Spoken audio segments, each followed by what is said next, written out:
The gravitational plating beneath Commander Jerk Voss's boots hummed with a frequency that reminded him of a dentist's drill, which seemed appropriate given that he was probably about to have his teeth kicked in. Or worse. The two Asundari guards flanking him moved with that unnerving fluid grace their species had perfected over millennia, their elongated ears twitching occasionally as they monitored calm frequencies he couldn't hear. They hadn't spoken to him since extracting him from his quarters on the diplomatic vessel, hadn't responded to his questions or his admittedly weak attempt at humor about whether they validated parking. The corridor stretched before them like the gullet of some vast beast, all polished obsidian and bioluminescent veins that pulsed with a rhythm matching the Citadel's power core. Jerk had studied Asundari architecture during his academy days, back when their empire was still a distant threat rather than a dying civilization desperate enough to negotiate with humanity. He'd never imagined he'd see the starborn citadel from the inside, though he'd certainly fantasized about it being under friendlier circumstances. Perhaps a guided tour. Maybe some of that famous crystalline wine they made from compressed starlight, or whatever the hell the diplomatic brief had claimed. His wrists bore the faint shimmer of a suppression field, not quite handcuffs but serving the same purpose. The field had an unfortunate side effect of making his hands tingle like they'd fallen asleep, and he'd been resisting the urge to shake them out for the last 10 minutes. He tried it once anyway. The guard on his left made a sound that might have been disapproval or might have been a sneeze. With the Asundari, you could never really tell. They passed beneath an archway that sang as they crossed its threshold, some kind of security scanner that apparently found him either acceptable or too pathetic to worry about. The Citadel was a hollowed asteroid 3 kilometers across, carved over centuries into a fortress that had never fallen to enemy action. Jerk wondered if it would fall to simple entropy instead, the way everything Asundari seemed to be falling these days. Their ships still gleamed like captured dreams, their warriors still moved like silk on water, but there was something in the air, some smell of decline that even their advanced filtration systems couldn't quite scrub out. The throne room doors appeared ahead, and Jerk felt his stomach execute a maneuver that would have violated at least 3 laws of physics. They were massive, carved from a single piece of void black stone that seemed to eat the light from the corridor's bioluminescence. Scenes from Asundari history spiraled across their surface in bas-relief, rendered in such detail that Jerk could make out individual faces in the ancient battles, could see the expressions of triumph and anguish frozen in stone. The Battle of the Crimson Nebula was there, where Queen Ashira had supposedly held off an entire fleet with only 12 ships and what the legends called tactical genius. But what human intelligence analysts suspected was actually really impressive weapons we still don't understand. The guards stopped. Jerk stopped. Everyone stood there for a moment in what was rapidly becoming awkward silence. One of the guards finally reached forward and placed his palm against the door. It recognized him with a pulse of deep red light that traveled through the stone like blood through veins. And then the doors began to open with a sound like the universe taking a deep breath. The obsidian throne room beyond was exactly as impressive and terrifying as every intelligence briefing had suggested, which was the annoying thing about intelligence briefings being right. The chamber was vast enough to house a small corvette, its walls curved in a way that seemed to defy the asteroid's actual geometry, covered in the same light-drinking black stone. High above, the ceiling had been left open to space, held back by a shield that shimmered occasionally with impacts from microscopic debris.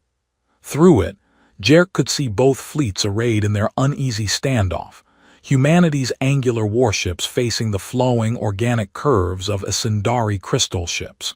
They looked like 2 completely different philosophies of violence waiting to have an argument. And there, at the chamber's center, sat Queen Ashira on her throne of compressed gravity and broken promises. She hadn't moved when the doors opened. She sat with the absolute stillness that only truly ancient beings could manage, the kind of motionlessness that suggested she could wait another 1,000 years if that's what the moment required.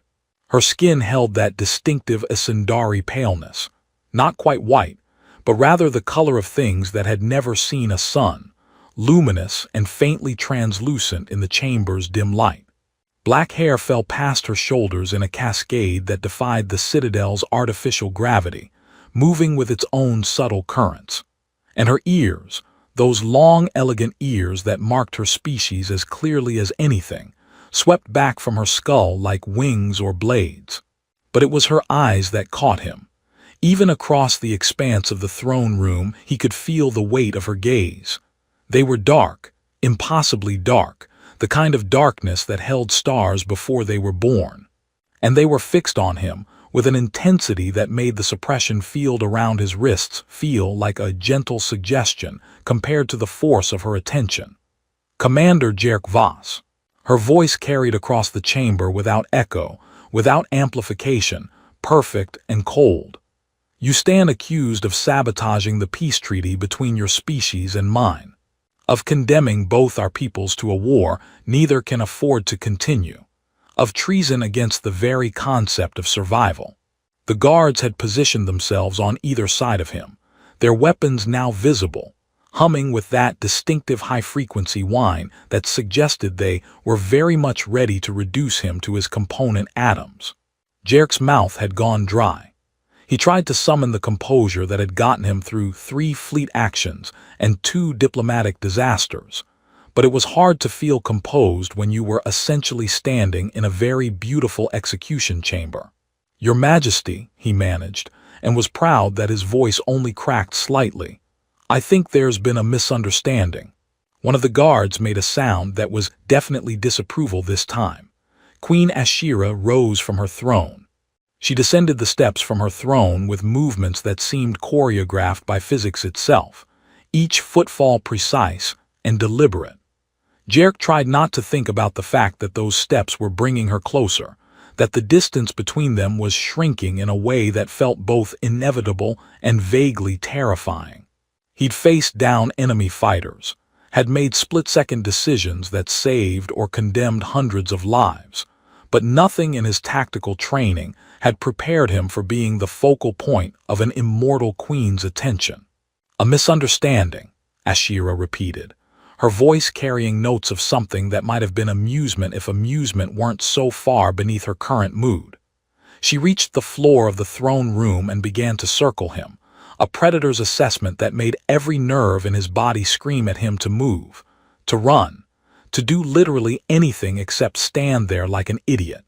"Let me share with you what I understand, Commander, and you may tell me where my comprehension has failed." She moved to his left, her presence a pressure against his peripheral vision. The guards tracked her movement with their eyes but otherwise remained motionless, which suggested this was normal behavior for their queen. Jerk wondered if she circled everyone like this or if he was special. He immediately decided he didn't want to be special.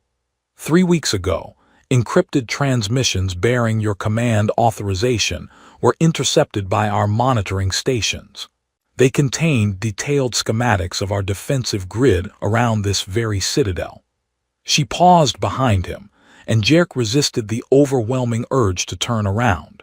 2 weeks ago, during the preliminary treaty negotiations aboard the neutral station Meridian's Hope, our security systems detected an unauthorized access attempt to our diplomatic data cores. The access originated from a terminal you had been using just moments before.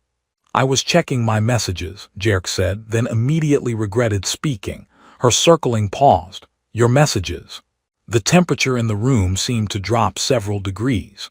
"How fortunate that your correspondence required you to probe our most sensitive military intelligence databases." "That's not what I meant. I meant I was actually checking my messages. Someone else must have used that terminal or cloned my access credentials, or—" He was babbling now. He could hear himself babbling, but the alternative was silence, and silence felt like agreement. She resumed her circling, coming into view on his right.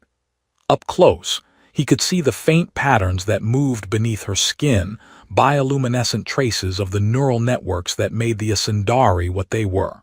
Their biology was half organic, half technology so advanced it might as well be magic, integrated over countless generations until the distinction ceased to matter. Looking at those patterns was considered intimate among her people, like staring at someone's pulse point. He forced his gaze upward to her face, which was somehow worse. 7 days ago, she continued, the final draft of our treaty vanished from the secured archive. Not destroyed, not corrupted. Simply gone as if it had never existed. Both our peoples have backup systems, redundancies upon redundancies, yet somehow every copy disappeared simultaneously across light-years of space. She stopped directly in front of him, close enough that he could smell something like ozone and distant stars. That kind of coordination requires intimate knowledge of both human and Ascendari systems. The number of individuals with such knowledge can be counted on one hand. You are one of them. So are you, Jerk said before his brain could stop his mouth. I mean, Your Majesty, you also have that knowledge. Are you accusing yourself? The guard on his left made a sound like a growl. The one on his right shifted his weapon slightly. Ashira's expression didn't change, but something flickered in those dark eyes that might have been surprise or might have been calculation. An interesting deflection, Commander. Should I also accuse myself of leaving trace evidence of human DNA at each breach site? Should I charge myself with accessing our systems using protocols that only human military intelligence would employ? She leaned closer, and Jerk's higher brain functions briefly went offline. I have lived for 417 of your years. I have negotiated treaties with species that communicated through quantum entanglement and declared wars that reshaped nebulae. I have been poisoned, betrayed, and outmaneuvered by beings whose names would drive your linguists to madness. But I have never, in all those centuries, encountered someone who responded to accusations of treason with such spectacularly poor tactical judgment. It's a gift, Jerk said weakly. One of the guards coughed.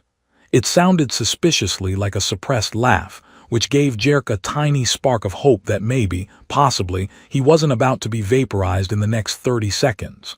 Ashira resumed her circling, but there was something different now, a crack in the Imperial facade. There were witnesses, Commander. A junior technician aboard the Meridian's Hope reported seeing you in a restricted corridor at the time of the data breach. A dock worker on the civilian transport hub Lysander's Gate claims you paid him to deliver an encrypted data chip to an Ascendari courier. Even your own people have provided testimony that your recent behavior has been, and I quote, weird and secretive. I've been planning a surprise birthday party for my executive officer, Jerk said. That requires weird and secretive behavior. Have you ever tried to find a cake that can survive zero gravity? It's harder than you'd think. The evidence against you is comprehensive, Commander. It has been assembled with precision and presented with clarity. Someone wants me to believe you are responsible for destroying the last chance our peoples have for peace. She stopped behind him again, and this time he could feel her presence like heat against his back. Someone wants me to execute you. The words hung in the air like poisoned smoke. Through the throne room's transparent ceiling, Jerk could see the fleets holding their positions, weapons charged but not firing, a standoff that could turn into annihilation with a single order. Out there, thousands of people on both sides were waiting to see if this peace would hold or if they'd all be dead within the hour. But you haven't, Jerk said quietly. Executed me, I mean. You've brought me here, made your case, circled me like I'm a particularly interesting puzzle. If you really believed I was guilty, I'd already be dead. The silence that followed was profound enough that Jerk could hear the Citadel's power core humming through the deck plates, could hear the faint whisper of the gravity generators maintaining their careful balance. One of the guards shifted his weight with a creak of armor that sounded thunderous in the quiet. Perhaps I simply enjoy the theater of it, Ashira said, but her voice carried something new now, something that wasn't quite anger anymore. Perhaps I want you to understand the magnitude of what you've done before I pass judgment. Or perhaps, Jerk said, taking a risk that would either save him or guarantee his immediate death. You're not sure. Perhaps there's something about all this that doesn't add up, and you're hoping I'll say something that makes sense of it. She came around to face him again, and the look in her eyes was no longer cold calculation. It was something rawer, something that looked almost like exhaustion. The exhaustion in her eyes shouldn't have been possible. Immortals didn't get tired, or so every human xenobiologist insisted in their papers and studies. They could go centuries without sleep, could process information at speeds that made human cognition look like continental drift, could maintain focus through decades-long campaigns without losing a step. Yet Jerk was looking at something in Queen Ashira's face that spoke of a weariness so profound it had weight. You want to know what doesn't add up, Commander? She turned away from him, walking toward one of the room's curved walls where a display surface shimmered into existence at her approach. This is my empire. The wall came alive with star charts, three-dimensional projections that filled half the throne room with light. Jerk recognized the Asundari territory immediately, that distinctive spiral of systems that had once stretched across a quarter of the known galaxy. Except now there were gaps, dark spaces where stars had gone silent. 14 colonies lost in the past century, Ashira said, her voice carrying across the projection like she was naming the dead. Not to war, not to conquest, simply to entropy. Our birth rate has fallen below replacement levels. Our technology, once the envy of 1,000 species, now fails faster than we can repair it. The neural integration that makes us what we are, that allows us to interface directly with our ships and stations, has begun to reject new hosts. 1 in 3 children born now dies before their 10th year, because their bodies can't accept the augmentation. She waved her hand, and the projection shifted, zooming in on a planet that glowed faintly blue. This was Kelthara Prime, our founding world. 7 million souls called it home. 3 years ago, the planetary shield network collapsed. We couldn't fix it, couldn't even understand why it failed. We evacuated what we could, but most chose to stay, to die on the world their ancestors had built over 10,000 years. The blue glow flickered and went dark. Now it's a tomb, a very beautiful, very silent tomb. Jerk wanted to say something, anything, but what do you say to someone describing the death of their species? Sorry seemed inadequate. The guard on his left had gone very still, his elongated ears pressed flat against his skull in what Jerk had learned was an Asundari gesture of grief. So when your Admiral Chen proposed this treaty, this alliance between our peoples, I knew it was our last chance. Ashira turned back to face him, and now he could see the cost of those 400 years written in every line of her face. Your technology is crude but robust. Your people breed like stars being born. You have the vitality we've lost, the chaos we've forgotten how to navigate. An alliance could save us. Or at least let us die with dignity, instead of fading away one colony at a time. That's a hell of a sales pitch, Jerk said. You should lead with that next time instead of the accusations of treason. The other guard made that suppressed laugh sound again. Ashira's lips twitched in what might have been the ghost of a smile. But here's what troubles me, Commander. Here's the piece that makes no sense. She gestured and the star chart dissolved, replaced by security footage. Jerk saw himself, or someone who looked exactly like him, moving through corridors, accessing terminals, doing all the things she'd accused him of. This evidence is perfect. Too perfect. Every angle covered, every timestamp accounted for, every bit of data arranged to tell a single, cohesive story. I thought evidence being perfect was generally a good thing, Jerk said, watching his doppelganger commit crimes he definitely didn't remember committing. Not when you've lived as long as I have. Perfect evidence means someone has had time to craft it, to polish it, to make sure there are no loose threads. She waved again and the footage froze. Real conspiracy is messy. It leaves gaps and contradictions.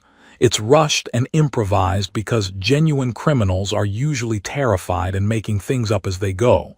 But this, she gestured at his frozen image. This is a masterwork. This is someone who wanted to make absolutely certain I would blame you. The gravity generators flickered, a momentary lurch that made everyone in the room stumble slightly. Ashira steadied herself against the wall, her hand leaving a faint luminescent print that faded slowly. The guards exchanged glances that suggested this had been happening more frequently. Even our infrastructure fails us, she said quietly. The Citadel has stood for 3,000 years. Now it can't maintain consistent gravity for more than an hour. She pushed away from the wall, and Jerk noticed for the first time that she looked smaller somehow, less like an immortal goddess, and more like someone carrying a burden they could no longer bear. Do you know what it's like, Commander, to watch everything you've built crumble? To know that your people's entire history, all our art and philosophy and achievements, will be forgotten because there won't be anyone left to remember. No, Jerk admitted, but I know what it's like to be afraid, and I know what it's like to make desperate choices because you're running out of time. She laughed, a sound without humor that echoed strangely in the obsidian chamber. Is that what you think I'm doing, making desperate choices? I think someone is setting us both up, making you think I destroyed the treaty, making my people think yours aren't negotiating in good faith. Whoever did this wants the war to continue. He shifted his weight, and the suppression field around his wrists hummed in protest. Which means we need to figure out who benefits from both our species destroying each other. The list of our mutual enemies is extensive, Ashira said. The Krath Confederacy would love to see us weakened. The merchant guilds profit from war. Even some of your own colonial governors have expressed dissatisfaction with the peace process. Right, but none of them could have pulled this off. This required access to both our most secure systems, intimate knowledge of our protocols, and the kind of resources that— Jerk stopped, a thought crystallizing with uncomfortable clarity. How many people knew about the treaty negotiations before they were announced? Fewer than 20. My inner council, your diplomatic corps, various security personnel. Ashira tilted her head, those long ears adjusting slightly. You're suggesting the leak came from within. I'm suggesting that perfect evidence means someone with perfect access. Jerk tried to gesture and was reminded forcefully of the suppression field. Look, can you maybe turn this thing off? It's really hard to think clearly when your hands feel like they're made of static. Ashira made a small gesture, and the field dissolved. Jerk shook out his hands with probably more enthusiasm than was dignified, but the relief was immediate. The guards tensed but didn't raise their weapons. Thank you. Okay, so whoever did this had to be close to both of us. Close enough to predict how we'd react, close enough to know exactly which buttons to push. He started pacing, a habit that had driven his tactical officers crazy during planning sessions. They knew you'd be furious enough to summon me here. Knew I'd defend myself, but probably not convincingly enough. Knew that bringing us together in the same room would. He stopped pacing. Ashira was watching him with an expression he couldn't quite read. Outside, through the transparent ceiling, the fleets continued their patient dance of mutually assured destruction, waiting for a signal that would never come the same way twice. Would what, Commander? Ashira asked, her voice soft enough that the guards probably couldn't hear. What would bringing us together accomplish? The words died in Jerk's throat, because suddenly the answer was obvious and terrible and sitting right there in the room with them like an uninvited guest. He looked at Ashira, really looked at her for the first time since being dragged into this obsidian nightmare, and saw the same realization dawning in her ancient eyes. They wanted us in the same room, he said slowly, because they knew what would happen. Commander Voss. Her voice had gone very quiet, the kind of quiet that preceded either violence or truth. I'm going to ask you a question, and I need you to understand that your answer will determine not just your fate, but possibly the fate of both our peoples. The guards shifted uneasily. One of them cleared his throat in a way that suggested he really wished he was somewhere else, maybe on one of those failing colonies, where at least the awkwardness would eventually be solved by planetary shield collapse.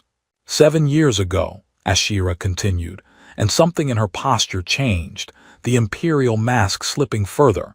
You were part of a joint research mission, a small expedition studying the Viridian Nebula's unusual properties. There were 5 humans, 3 of my people. Do you remember? Jerk's mouth had gone dry again. Of course he remembered. He'd spent 7 years trying to forget and failing spectacularly. Yes. The mission was classified, kept quiet because our governments were barely on speaking terms. A scientific exchange was considered too risky for public knowledge. She took a step closer, and Jerk noticed her hands were trembling slightly. Immortal queens probably weren't supposed to tremble. You were assigned to the navigation systems. I was there to oversee the xenoarchaeological surveys. We spent 4 months in close quarters on a ship barely large enough for 8 people. The Wandering Star, Jerk said. Worst name for a research vessel I've ever heard. The head scientist insisted on it because he thought it sounded poetic. It mostly just sounded like we were lost. One of the guards made a strangled sound. Ashira ignored him. On the final week of the mission, there was an accident, a containment breach in the artifact storage. Everyone was evacuated to the emergency shelters except you and me, Jerk finished. We were doing inventory in the secondary lab. By the time we realized what was happening, the radiation shields had already engaged. We were sealed in for 18 hours while the decontamination protocols ran. The memory was sharp enough to hurt. 18 hours in a space the size of a closet, both of them in light environmental suits because the heating had failed along with everything else. They talked to stay awake, to keep from panicking, sharing stories about their lives with the kind of honesty that only comes when you think you might die together. She'd told him about her first command, about watching her mentor die in a battle she couldn't prevent. He'd told her about his sister, about the guilt of leaving Earth while she stayed behind to care for their aging parents. You told me about the time you accidentally ejected your captain's coffee into space during a training exercise, Ashira said, and there was something in her voice now that wasn't quite the imperial tone anymore. You said you spent the next week convinced you'd be court-martialed for assaulting a superior officer with vacuum. In my defense, the ejection controls were right next to the waste disposal. Poor design. Jerk could feel his heart hammering against his ribs.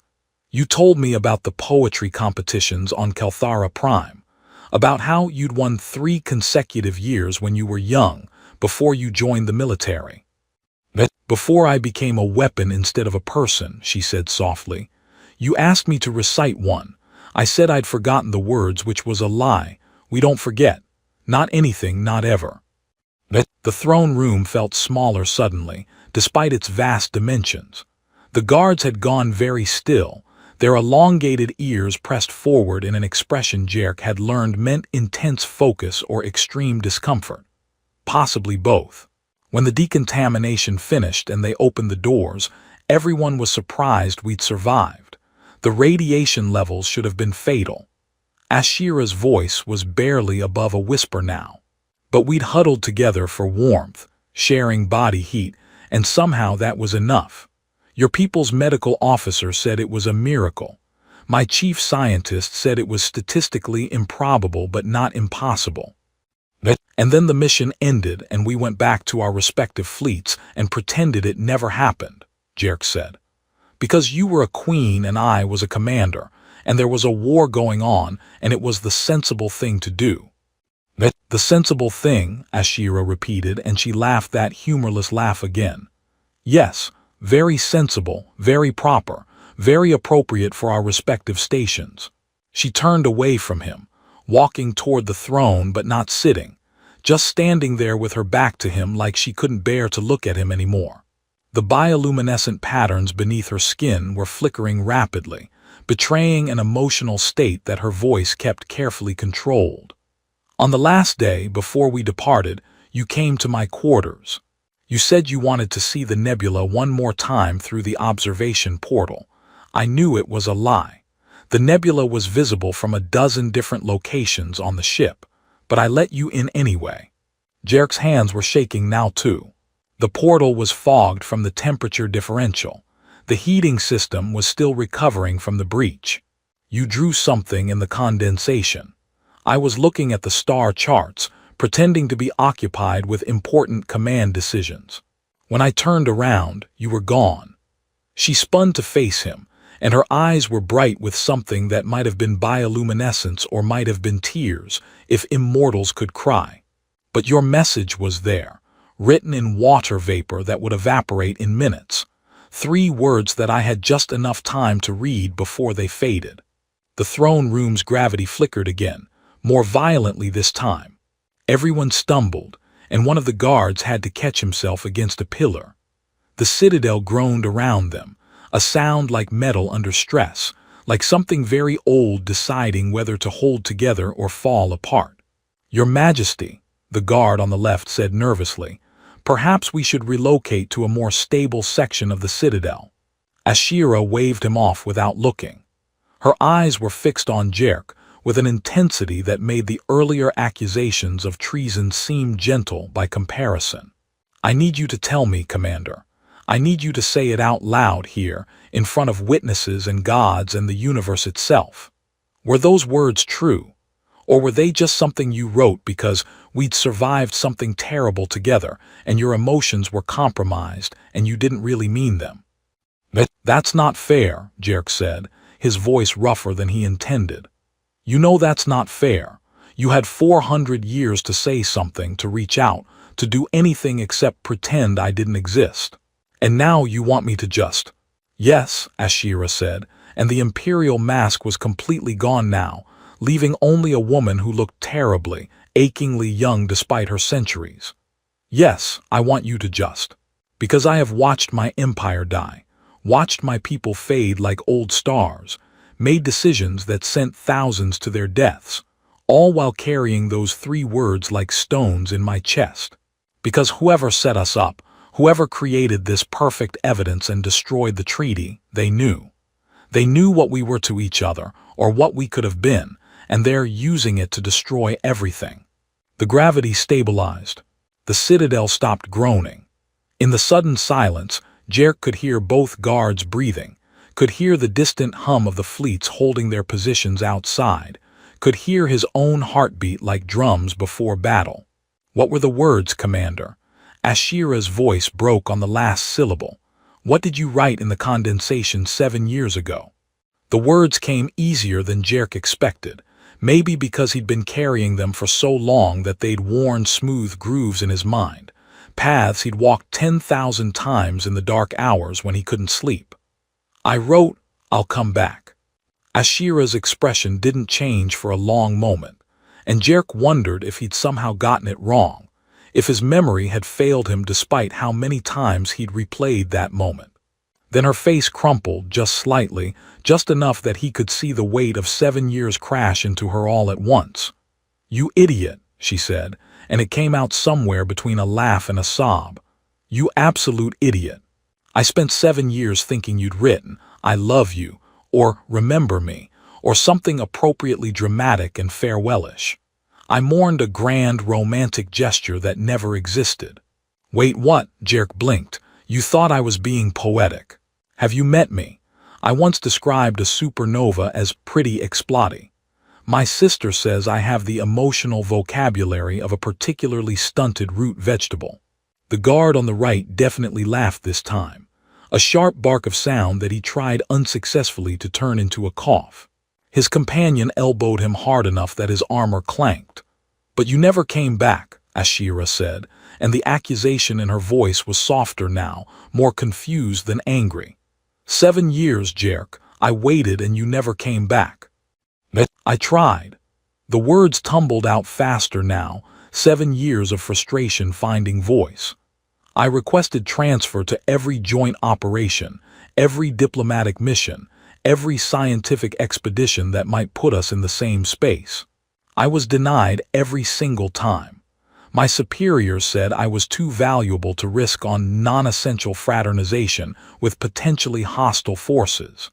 He made air quotes around the phrase, which was difficult to do with conviction, but he managed. They made it very clear that my career would end if I pursued it further.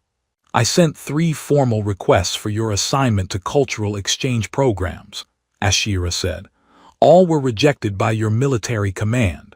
I even tried to arrange an accident that would require rescue, something that would force our paths to cross.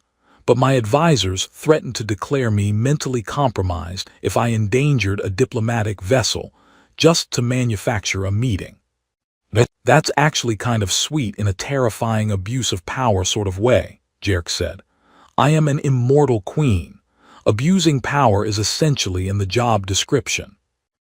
They stared at each other across the obsidian floor, and something that had been wound tight for 7 years began to unwind. The guards had relaxed their postures slightly, though their weapons remained ready. Outside, the fleets continued their standoff, unaware that the 2 people who might determine their fate were having a moment that would have made terrible romance novel material. Someone knew, Jerk said finally. Someone knew about us, about the message, about everything. They knew we'd been kept apart and they used it. Made you think I'd betrayed the treaty because they knew it would hurt more coming from me. And made your people think my rage was proof of Ascendari duplicity, Ashira added. We were both so busy being hurt that we didn't stop to think about who was manipulating us. She walked back toward him, her movements measured now, controlled. The mission to the Viridian Nebula was classified. Only a handful of people even knew it happened. Admiral Chen was the one who ordered me to stay away from joint operations, Jerk said slowly. She said it was for my own protection, that the Ascendari couldn't be trusted. I thought she was just being cautious. My chief advisor, Morath, was the one who rejected your assignment requests. He said humans were too volatile, too unpredictable. Ashira's eyes narrowed. He was also the one who first brought me the evidence against you, presented it with such concern, such careful documentation. Chen was the one who pushed hardest for the peace treaty, Jerk continued. She said it was humanity's best chance for survival, that we needed Ascendari technology. But every time we got close to finalizing terms, there was always some new complication, some delay.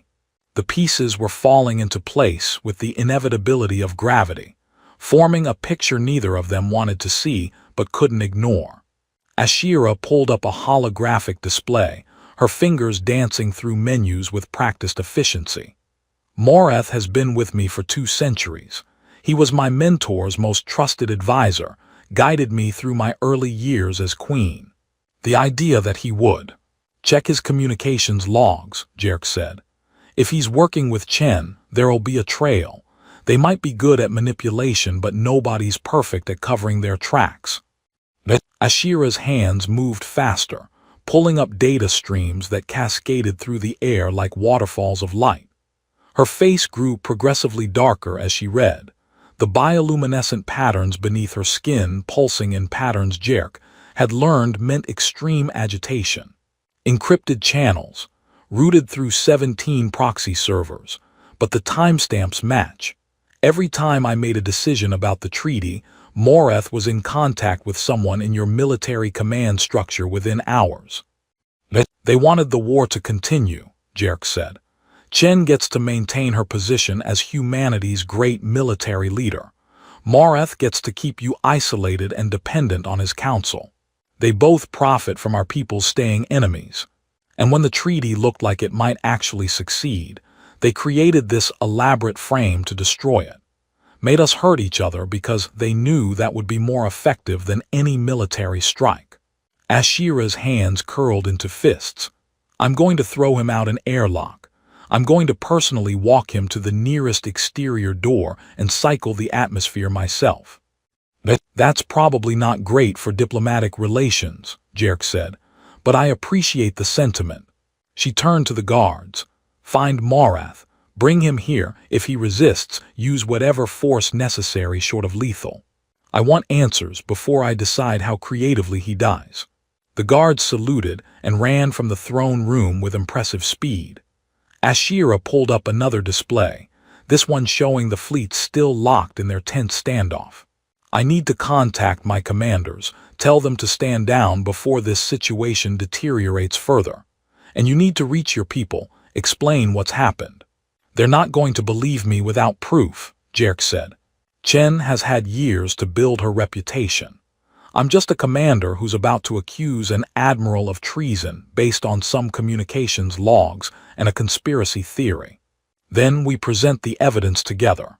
Ashira gestured and the display expanded, filling half the room.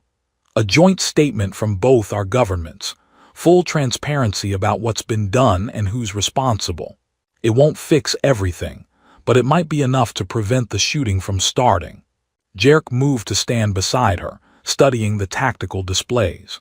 From here he could see both fleets in detail, could identify individual ships and their weapons loadouts. The treaty data. If Morath and Chen deleted it from all our systems, there's still one place it might exist. Where? The Wandering Star. That terrible research vessel where we spent 4 months. It's still in service, still conducting deep space surveys. Every ship in the fleet keeps automatic backups of any official documents that pass through its systems. He pulled up a search interface. If a preliminary treaty draft was ever transmitted through that ship's communications array, even as an encrypted file, there'd be a copy in the backup archives. Ashira was already moving, her fingers flying across multiple displays simultaneously, in a way that made Jerk's attempts at multitasking look like a child fumbling with blocks. "I'm accessing the ship's logs now. It's going to take time to sort through 4 years of accumulated data, but if the treaty is there, we'll have proof that it existed, proof that someone actively deleted it, and proof that we're not just making this up to cover our own incompetence," Jerk finished.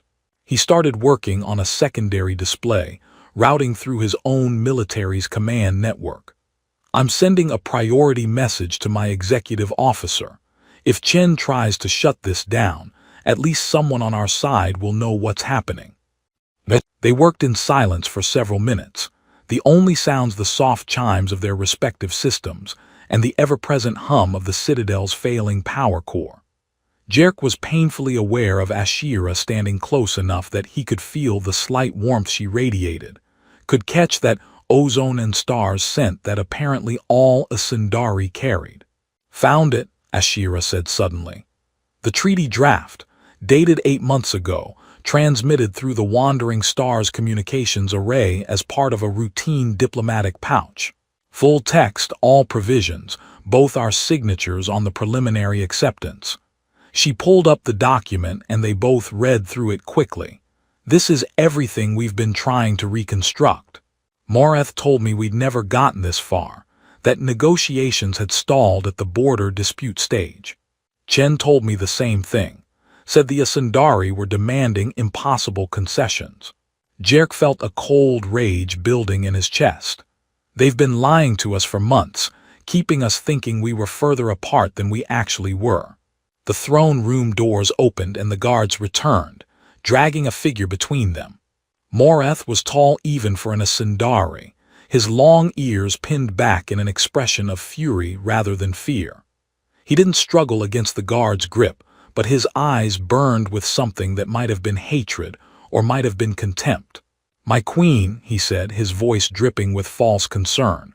"I came as quickly as I could. Are you well? Has this human threatened you?" "Save it, Morath." Ashira's voice could have frozen suns. "I know everything. The communications with human command, the deleted treaty, 7 years of manipulation and lies. The only question now is why." For a moment Morath's expression didn't change. Then slowly, deliberately, he smiled. It was not a pleasant smile. "Because your empire is dying, Ashira. Because you've grown weak and sentimental, willing to bind our people to these short-lived primitives out of desperation, rather than accepting our fate with dignity." "Our fate was your doing," Ashira said quietly.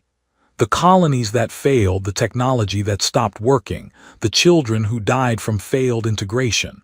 You sabotaged it all. I preserved us, Morith spat. Every compromise you made brought us closer to becoming them, to diluting what made us a Sindari. Better to die pure than survive as mongrels. Jerk had heard enough. You're aware that better to die is generally not considered a great leadership philosophy, right? That's usually the thing the villain says right before they get thrown off a tall structure. Moreth's eyes flicked to him with disdain. The human makes jokes while civilizations burn. How appropriate. The human, Jerk said, stepping forward despite the weapon one of the guards swung in his direction.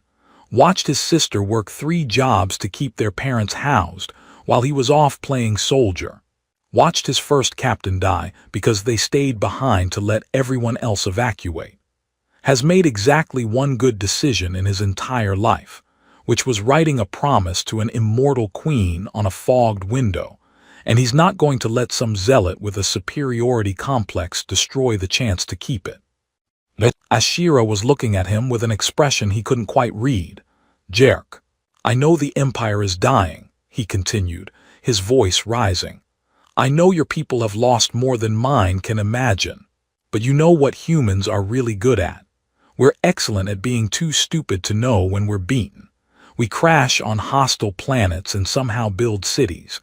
We blow ourselves up with experimental technology and call it progress. We fall in love with immortal aliens during radiation leaks and spend 7 years trying to figure out how to get back to them despite every authority figure telling us it's impossible. We're stubborn and irrational, and we absolutely refuse to accept that anything is truly hopeless. The throne room had gone very quiet. Even Moreth looked slightly taken aback.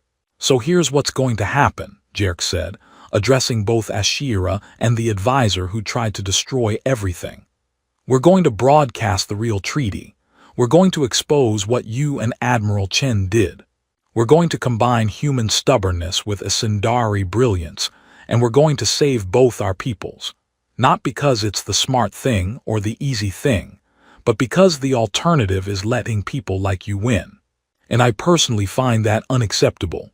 Ashira moved to stand beside him, presenting a united front.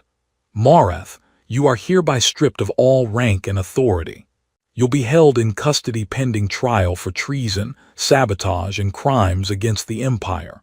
I'd say I'm disappointed, but honestly I'm just tired. You're making a mistake, Moreth said as the guards hauled him toward the door. This alliance will destroy everything we are. Maybe, Ashira said softly, or maybe it will let us become something new. I guess we'll find out together.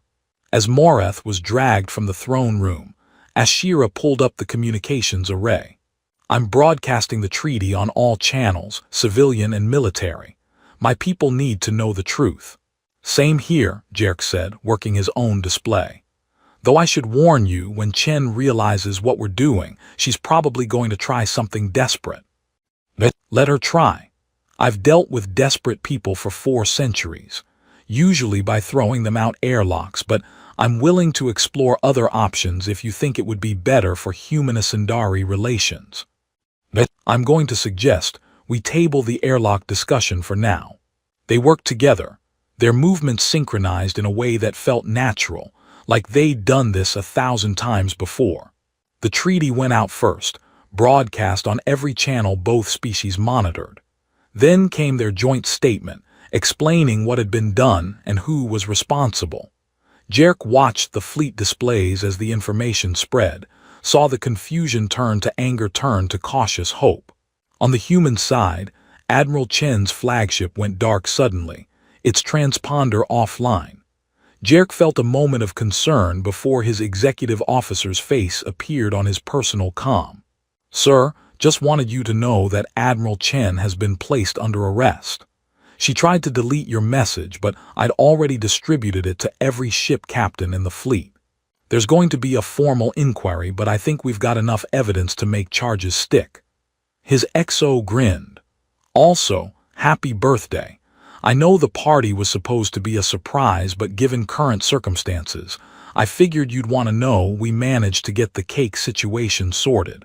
Turns out you just need better containment fields. You're the best XO anyone's ever had, Jerk said sincerely. I know, sir. You've told me approximately 800 times. The comm cut and Jerk turned to find Ashira watching him with an expression that made his heart do complicated things that probably violated at least a few laws of biology. So, she said, you wrote I'll come back. I did. And here you are. Here I am. Though technically you summoned me under accusations of treason, so I'm not sure it counts. I think we can count it. She moved closer, and Jerk noticed that the bioluminescent patterns beneath her skin had shifted to something that looked almost like contentment. The treaty is broadcasting, our peoples have the truth. Moreth and Chen will face justice. We've stopped a war and possibly saved 2 civilizations. What do we do now? Jerk thought about it. Thought about the fleets outside beginning to stand down. About the treaty that would need to be renegotiated and refined and made real. Thought about the impossible logistics of maintaining a relationship with someone who'd lived centuries after he was dust. Thought about all the sensible, logical reasons why this was complicated and difficult and probably inadvisable. Well, he said finally, I promised I'd come back. I didn't promise I'd leave again. Ashira laughed. A real laugh this time. Full and genuine and completely inappropriate for an immortal queen, but perfect for a woman who just prevented the end of 2 species. That's probably the worst tactical decision you've ever made. I contain multitudes of bad tactical decisions. It's kind of my thing. She reached out and took his hand, her skin cool against his. Through the throne room's transparent ceiling, the fleets were beginning to disperse, moving from battle formations to something that looked almost like cooperation. It would take time, years probably, to turn the treaty into real alliance. There would be setbacks and conflicts and 1,000 complicated details to work through.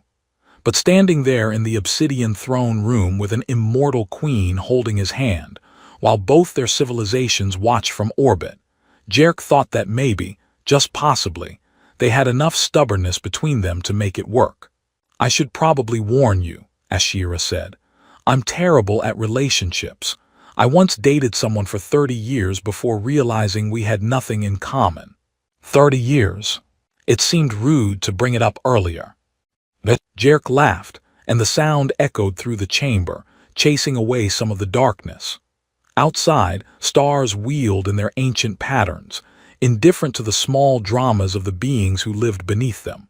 But inside, in a fortress carved from stone and hope, and the refusal to accept defeat, 2 people who'd survived radiation and war and 7 years of separation stood together and faced the impossible future they'd just created. The gravity generators stabilized. The Citadel's power core hummed with renewed strength. And somewhere in the distance, on a research vessel with a terrible name, backup files quietly documented the moment when everything changed.